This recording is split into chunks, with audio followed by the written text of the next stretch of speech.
राधे राधे। तो कहते हैं कि कामयाब लोग अपने फैसले से दुनिया बदल देते हैं और यही नाकामयाब लोग दुनिया के डर से अपने फैसले बदल देते हैं।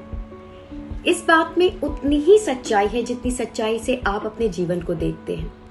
किस तरह का दृष्टिकोण रखते हैं आप अपने जीवन के लिए? अगर इस प्रश्न का उत्तर नहीं पता है तो मेरी आज की कहानी जरूर सुनें, क्योंकि मेरी आज की कहानी में इस बात को बहुत ही सरलता से सिखाया गया है कि अपने प्रति दृष्टिकोण किस तरह से रखना। तो कहानी शुरू करूं? तो होता यह है कि एक राजा बहुत दिनों से विचार कर रहे होते हैं कि वो अपना राजपाट छोड़ना चाहते हैं, वो ईश्वर की खोज में निकलना चाहते हैं, लेकिन उनके पास में कोई है ही नहीं जो राजपाट संभाल सके। उनका पुत्र भी बहुत छोटा है। अब बहुत दिनों तक विचार करते करते जब उन्हें कोई उत्तर नहीं मिला तो वह अपने गुरु के पास गए। गुरु को बताया कि मुझे कोई भी ऐसा योग्य इंसान नहीं मिल रहा जो कि मेरा राज्य संभाल सके। तो गुरु ने कहा कि मुझे से योग्य इंसान के सामने बैठकर तुम क्या खोज कर रहे हो? ये सब कुछ तुम मुझे दे दो। तो राजा कहते हैं हाँ ठीक है, आप ले लीजिए।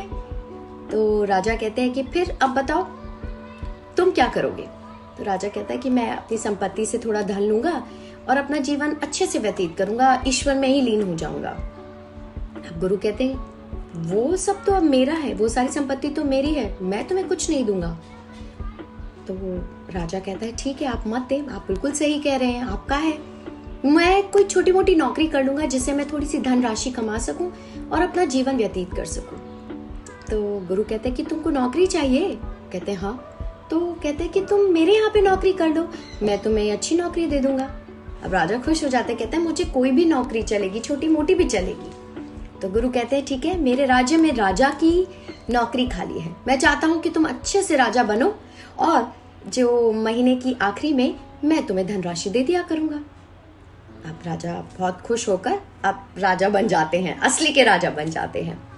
अब 1 वर्ष के बाद में गुरु राजा से मिलने आते हैं और वो क्या देखते हैं कि राजा जिस ईश्वर की तलाश में इतनी चिंता कर रहे थे कि मुझे ईश्वर की तलाश में जाना है, वो भी काम बहुत अच्छा चल रहा है, वो राज्य का सारा काम भी बहुत अच्छे से कर रहे हैं, सब कुछ बहुत अच्छे से हो रहा है और राजा को अब कोई चिंता नहीं है। राजा बहुत खुश होकर उनसे मिला और उन्होंने कहा कि आपने मेरा दृष्टिकोण बदल दिया कि मैं अपना जीवन कैसे जी रहा था। हमने इस कहानी से क्या सीखा? क्या कोई परिस्थिति बदली? राजा भी वही थे, काम भी वही था और सब कुछ एक जैसा ही था। क्या बदला? सिर्फ और सिर्फ दृष्टिकोण। उस राजा का दृष्टिकोण बदला जो उसने अपने प्रति पहले अलग कर रखा था। हम भी तो अपने जीवन में यही करते हैं, छोटी छोटी बातों पे परेशान हो जाते हैं, दुखी हो जाते हैं। क्या हम ऐसा कर सकते हैं कि हम ये कहें कि जो भी हमें कार्य मिला है, जो भी ये जीवन मिला है, ये भगवान का दिया हुआ कार्य है, हम सिर्फ भगवान का दिया हुआ कार्य कर रहे हैं और जीवन में सिर्फ खुश रहना हमें आना चाहिए। मैंने तो इस कहानी से यही सीखा है कि जीवन बहुत छोटा है, हमें खुश रहना ही आना चाहिए, बाकी सब प्रभु पर है।